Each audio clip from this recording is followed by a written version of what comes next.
Welcome to Movie Caps. Today I will show you a comedy, drama, romance film from 2004 titled 50 First Dates. Spoilers ahead. Watch out and take care. Several different women gossip separately with their groups of friends about a man named Henry that they met on their vacation to Hawaii and talk about the incredible week they each had with him. They tell their friends the excuses he gave them for why he wouldn't be able to stay in touch after they leave, and he has told every woman something different. Henry is at a dock with a woman as she's about to leave for her trip back home from her vacation. He tells her that the reason he won't be able to keep in touch is that he's a secret agent and it's for her own protection that they never see each other again. He makes a dramatic exit, pretending to be called on a mission and jumping onto the back of a moving, already occupied jet ski. He pays the guy driving to go along with it. Henry goes back to the aquarium where he works to give his friend, Ula, some stitches after he got bitten by a shark.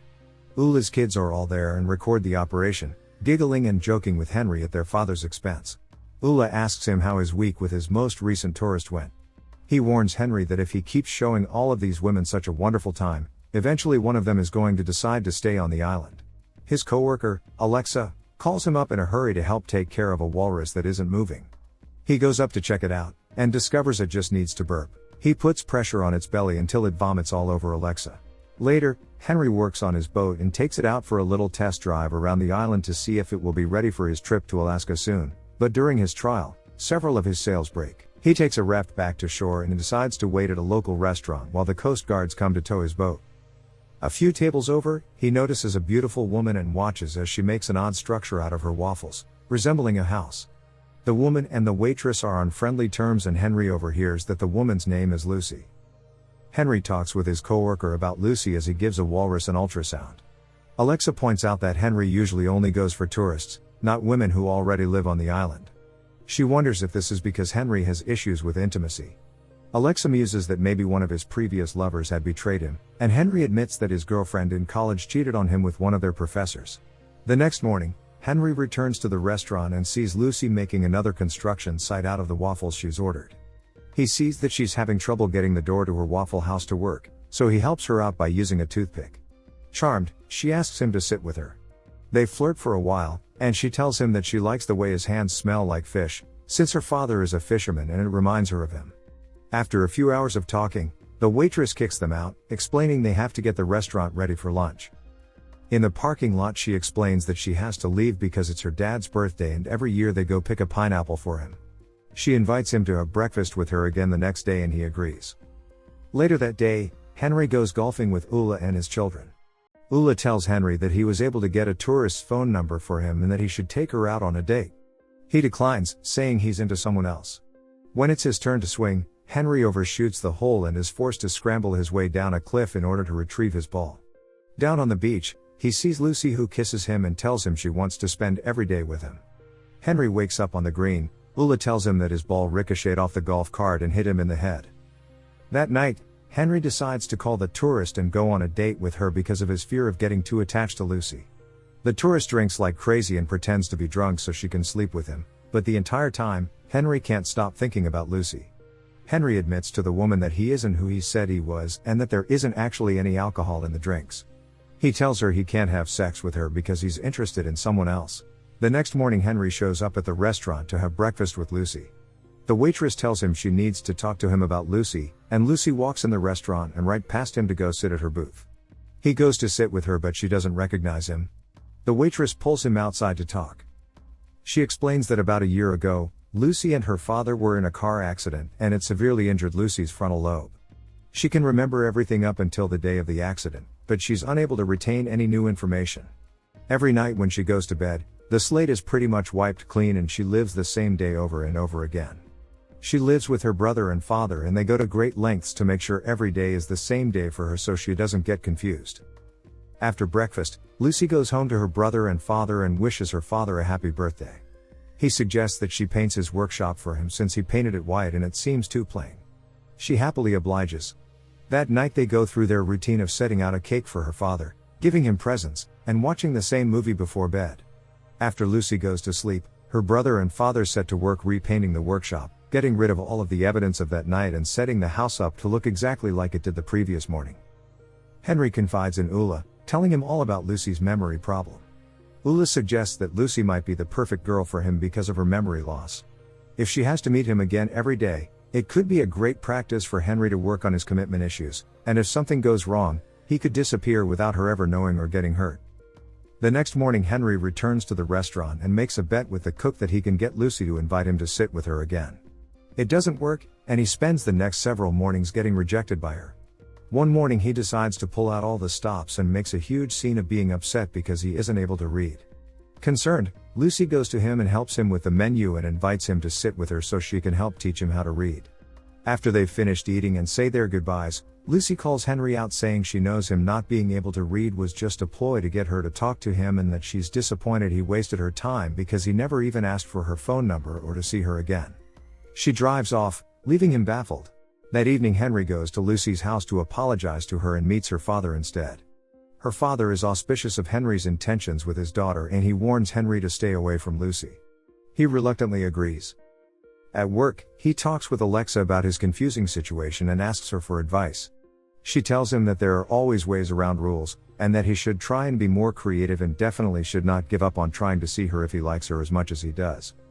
Knowing her route home from the restaurant, over the next several days Henry employs different schemes to get her to pull over to talk to him, pretending his car had broken down, or that he's being mugged. Eventually the brother and father catch on and meet him out on the road when he's trying to flag down Lucy. They tell him they know what he's up to and say they want to talk at their house later. Henry meets them that afternoon and her father explains that he can tell when Henry has seen Lucy because she only sings on days that they meet. They explain to Henry all the trouble they go through every day to take care of her.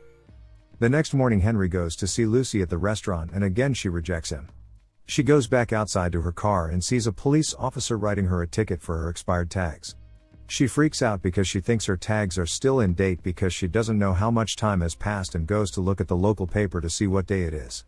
She gets really confused and upset and drives back to her house, demanding an explanation from her father. Her father explains the accident to her and her memory loss and shows her pictures of when she was in the hospital. She wants to go to her doctor to have him explain it better to her, and Henry offers to go along so he can learn more about her condition. Her doctor shows them her brain scans and explains her condition, putting emphasis on the fact that she's never going to recover, that she will think it's the same day for the rest of her life. The doctor shows them around the institute and introduces them to several other patients affected by memory loss. They return home, and before Lucy goes to bed, she tells Henry to talk to her about lilies the next morning at breakfast so he has a better chance of not striking out. Henry goes to leave, but her father invites him inside for a few beers. They discuss Lucy's condition and Henry can't help thinking that there might be a better way to handle the days where she has to learn about her memory loss, and that she seems to be less freaked out about the accident and more upset that her brother and father have been lying to her. As he leaves, he takes Lucy's book of memories with him. The next morning Henry brings Lucy lilies and a videotape, saying they're from a secret admirer. They take the tape back to her house and watch it. It explains all the things that have happened in the past year and explains her accident and eventually how Lucy and Henry met. Lucy is still upset, but it doesn't take her as long to get over it. Henry takes Lucy to the tree where the accident happened and they have a romantic evening. Lucy films Henry as he gives her details about himself for her to remember and she asks him if he loves her and he admits that he does. They go on several dates over the next few days and every time they kiss, Lucy thinks that it's their first kiss. Henry takes her to the aquarium where he works and introduces her to some of the walruses he works with and has them perform some cute tricks for her.